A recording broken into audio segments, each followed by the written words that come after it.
Embedded Raspberry Pi ecology, powerful AI computing power, unlimited possibilities for development. Comes with graphical programming Blockly, zero foundation, easy to use. Built-in ROS ecology to establish a one-to-one simulation model.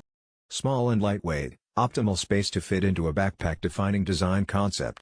Lego ecological, and accessories are plug and play. When opening the box, the first thing you'll see is the power adapter. The USB Type-C cable, HDMI cable. The last is our myPalletizer robot arm. When we first got the robot arm, check whether the mechanical arm has obvious stains and scratches. Check whether the locking screw falls off. To prevent external force damage and logistics transportation from causing inconvenience to you. Understand when using the mechanical arm, the first joint refers to the connection between the base and the mechanical arm. The second joint, the third joint, and fourth joint which has no limit. The first joint can rotate clockwise and counterclockwise for 160 degrees. The second joint can rotate 10 degrees 90 degrees. The third joint can rotate 0 to 60 degrees. When the second joint moved, the movable range of the third joint becomes 90 degrees 60 degrees. Fourth joint has no limit.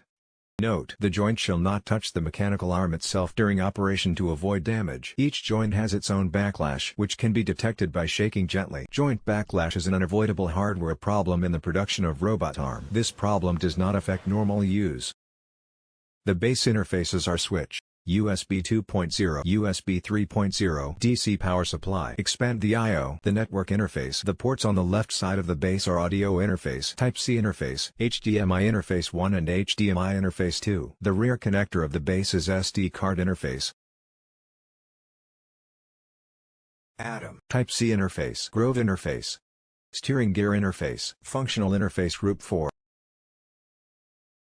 1. Fix the base on the edge of the table with G-clip. 2. Use the attached LEGO technology parts to connect the base and the bottom of the robot arm. Use the official power adapter provided by Elephant Robotics to connect to the power robot arm. Connect the display to the robotic arm using an HDMI cable. Turn on the power. Wait 30 seconds. The mouse and keyboard are directly connected to the USB port of the robotic arm. Ready to use.